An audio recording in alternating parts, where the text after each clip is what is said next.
What's going on, guys? Crunch here. Today, bit of a longer form video. Gonna be going over the build. Obviously, I'm running the Jaws. I get a lot of questions in my warband or in game chat. How are you putting out so much damage? How did you kill me so fast in PvP? Today, I'm hoping to answer some of those questions and show you guys how to build this thing for PvP. Obviously, I play on a PvP server, so I'm very PvP focused. My endgame content is all PvP. So I wanted this build to reflect that, and it's going to be very, very good in those frontiers or those cargo scrambles, anywhere you need to take it, where you need to drop somebody that's a human, that's another player. That being said, let's get into the build. Just a couple things I wanted to go over. First is a few important things. Deviant buffs. So I use a mini feaster. There may be better ones, but I use the mini feaster for the tentacle buff. Summons one tentacle near an enemy every 5 seconds. For every tentacle that's spawned, it will increase the player's weapon damage by 28% up to a maximum cap of 112%. This is a big damage buff just by having your Deviant out. 28% weapon damage. Can't go wrong there. This is what I'm running. Gives me a huge buff everywhere I go. Another thing, food buffs. Things like assorted canned fruit, a stargazy pie, that sort of thing. Things that increase your crit damage. This one happens to increase your weak spot damage by 25% when your sanity is above 80%. I really like assorted canned fruit because the requirements for activation aren't rough. If you drink an ale, your sanity's never going to go down, so you're always going to have that weak spot damage. And it's not tied to something like your health, which may or may not always be at 90% or 70%, right? But you can have your sanity at 100% basically all the time if you're drinking ales. So I really like this buff. It'll do a lot to boost your damage. Moving on, we've got a few more things. Gear. If we come over here to the accessories, your ammo. Ammo type is huge. Tungsten pistol AP ammo, yes, it does take Stardust Source to make. You can get that quite easily on PvP servers. I'm not sure about PvE servers, but it does drop like candy on PvP servers. So damage per shot plus 15%. That's a free 15% damage that you're missing out on if you're not using higher tiered ammo. There are things like the blasting ammo. I don't ever notice a difference when I use this because my build isn't focused around psi intensity. It's not focused around the elemental damage in this build. It's based around weapon damage, based around crit rate. So take the 15% damage per shot. It's going to do more for you, and it's going to save your gold for doing other things. Accessories on the weapon while we're here. Do the suppressor. The way I'm speccing out the weapon is more for stability than anything else. Accuracy, it would be nice. Range, but stability and range would be the main things that you would want to focus on this. I find that the best balance between these is with these attachments. You could run the integrated laser sight, but you're going to lose stability, and this kicks like a mule. If we come out of this menu here and we go to shoot the gun, and I don't pull back at all, I just shoot, you're going to see that this thing starts kicking me up to the stars, right? And that all comes from your stability. When we're looking at our attachments and accessories, the main thing that I like to go over is always stability first. Alright, now that attachments and all the buffs are out of the way, we can get into the good stuff, the bread and butter. So for primary weapons, the Jaws, main weapon, that's what we're building around.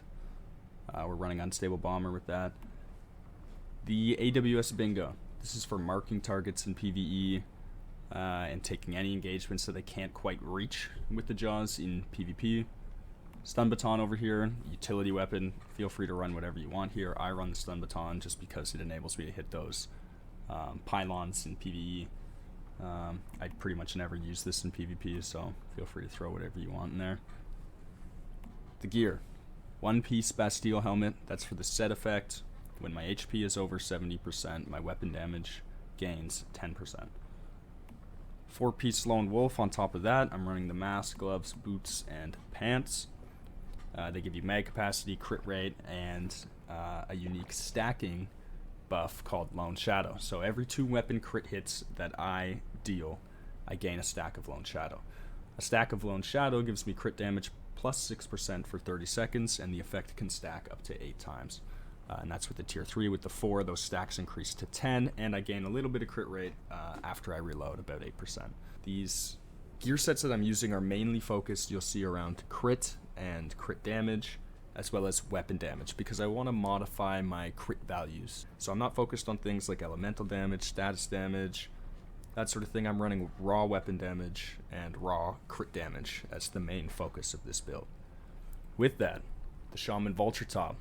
This key effect is big. This is what's going to make you crit all the time using the Jaws, and that's after triggering Unstable Bomber. Crit rate plus 35% for 3 seconds. You are going to be triggering Unstable Bomber all the time. About every 2 hits with this weapon, you're going to proc Unstable Bomber, provided that those hits are crit hits. So you're going to get that extra 35% crit rate for 3 seconds all the time, constantly refreshing. So my weapon's away right now. Let's pull it out. Go back to here. On my stat sheet, I have 32.5% crit rate. With the extra 35%, I'm going to be right around 70%, which is more than enough for this weapon to crit every single shot. Diving in a little bit further, we can go into the mods. I'm running Reckless Bomber. All the suffixes on my mods, you're going to see throughout this whole build, they're all violent. I want the crit damage. Again, crit focus build. Pretty self-explanatory. You want crit damage as your attribute effects, and you want it as high as you can get it. That's going to increase your overall damage. So, Reckless Bomber, for every 1% crit rate, Unstable Bomber damage plus 0.5%. Like I said, you're going to be at about 70% crit rate. So you're going to be gaining an extra 35% Unstable Bomber damage, just based off your crit rate from using the weapon with the Shaman Vulture Top. And then obviously the attribute effect for the crit damage is going to boost our damage a little bit more. Into the Sniper, this is a PvE mod that I'm running, Recover Mark. Just allows me to heal 15% and 25% of my stamina when I kill an enemy that's been marked by it. The Baton, we don't really care about that. We're going to leave that alone. Bastille Helmet. I run Momentum Up. Again, violent, 15% crit damage attribute. A lot of people ask me, why don't you run Fateful Strike here? And the short answer to that is because Momentum Up is better overall. I've done the damage testing between the two. Momentum Up will give you a higher damage per second value than Fateful Strike will give you, and that's simply because you benefit from the weak spot damage. Having weak spot damage not be an option to you is no good. That's going to cut off a massive chunk of your damage. When you hit a crit against a weak spot, it scales up even higher, so you really want to leave yourself the room to be able to do that damage. So I run Momentum Up, go into the mask, Lone Wolf Mask, Point Detonation Violent, another Unstable Bomber mod. When Unstable Bomber hits only one enemy, so that's single target damage, Unstable Bomber final damage plus 25%. In PvP, you're always going to be hitting just one enemy unless they're, really bunched up in a group somehow. Maybe they're up against the wall of your base on a frontier. I'm not sure, but an additional 25% final damage to the Unstable Bomber when you're hitting just a single target. So that's very good as well. The chest. I'm running this because I got lucky and I got 15% crit damage on it. There are better options, mainly from the blue mods. There's not a lot of good chest mods. You can get Violent on Munitions Amplifier or Critical Amplifier for chest pieces, but they're blue. So if you want 10% or 9% extra weapon damage and a little bit of crit, go farm out some normal silos, get those attribute rolls. But for me, it's the crit damage, 15% on this, and the healing when I'm below it, 30% HP is nice. Nice little boost in PvE. Pants, Lone Wolf again. Deadshot. Each crit hit by non-melee weapons grants 5% crit damage up to 45%. This is great. So it does remove upon the next reload, which is why you benefit from something like magazine size on the Jaws. You want to be having that crit damage for as long as possible before the buff resets when you have to reload. Gloves, crit amplifier, crit rate plus 10%, crit damage plus 15%, and the attribute effect of crit damage plus 15%. Mag capacity on this, I got really lucky on this mod. This one is going to be huge for your overall crit rate and crit damage. Covered advance in the shoes. A lot of people run slow and steady here. Slow and steady has a lot more conditions on activation. Covered advance is almost active all the time, and the buff duration lasts for a long time. So if you don't take damage within 4 seconds, you get 20% extra weapon, melee, and status damage for 30 seconds. This effect doesn't reset when you take damage. It resets when the duration ends, and then will reset again in 4 seconds. This buff is massive. You're basically just walking around with 20% weapon damage all the time. Violent on it again, 15% crit damage. Pretty straightforward stuff. So that's the build, really. And you're going to see here, I'm going to play a clip of me killing Treyant. Quickly before I get into the clip though, I'm going to show them Medic's Cradle. 20% handgun damage, 20% sniper damage. The rolling, agility after rolling, damage reduction plus 15% for 4 seconds. You roll all the time in PvP. It's nice to be a little bit tankier while you do it. Rapid aid, reduces the cooldown of healing items and increases the healing.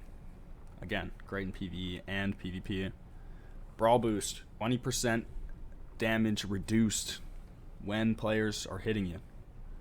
Tactical combo, weapon damage plus 25% for 4 seconds after switching weapons or reloading. Sprint, a lot of people don't run this because of the stamina cost, minus 15%, but I do find that when I'm not running this, I feel slow. You know, I feel like I'm a snail crawling through the desert. First round blast, after reloading, instant damage, power surge, and unstable bomber, plus 25% for 4 seconds. I wish this buff lasted a little bit longer, but it is what it is, extra 25% when you can proc it. Before I get into the clip and the showcase of what this build can do, there is a bit of a difference in what I run for PvE content inside the Cradle. Instead of long range enhancement, I would be running Master Tactician, and that's after using a tactical item. Damage against the great ones, bosses, is plus 25% for 15 seconds, so anytime I'm running a monolith, in the clip we're about to see, I kill Treyant. He is a great one, so he's going to be affected by that 25% extra damage for 15 seconds. We're going to take off agility, and we're going to put on Deviation Master. This is just useful inside of PvE content. Anytime you're fighting against deviants and you have it out, plus 50% extra damage. Rapid aid, we're going to leave the same. Brawl boost, we're not fighting other players in PvE, so we don't need that. We're going to trade that in favor of Bounty Hunter down here. The rest remains the same. Tactical combo still. Weapon damage plus 25% for 4 seconds after switching weapons or reloading. And first round blast, the instant damage unstable bomber. Bounty Hunter, the new one that we just added. After defeating a unit you marked, weapon damage plus 25% and weak spot damage plus 35% for 15 seconds.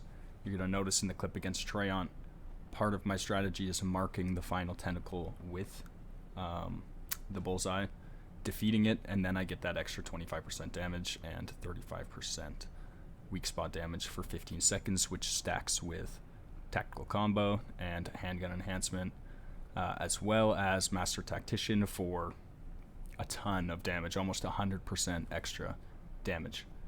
When you factor in the weak spot damage, it's over that. So for PvE, you want to be changing up your Cradle, and you want to be moving it around to suit the activity that you're going to do. All right, let's get into it.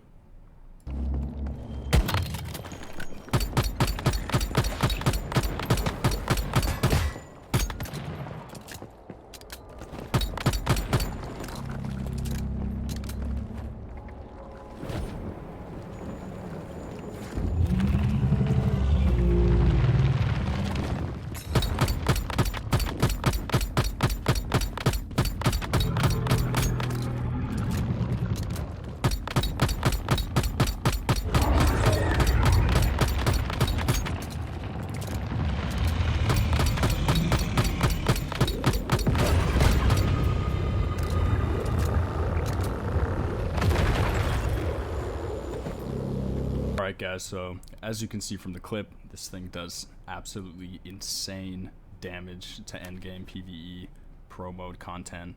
It will absolutely tear up the frontier, cargo scrambles, war zones, whatever you guys are doing. I know it was a bit of a longer form video, so to anyone who made it this far, thank you for watching. If you have any other ideas or comments, things you think I could do better, comment on the video. I'll respond to them, I'll test them, and I don't know everything. This is what I've come up with so far, but I'm always looking to make it better. So thanks for watching. Leave a comment. See you later.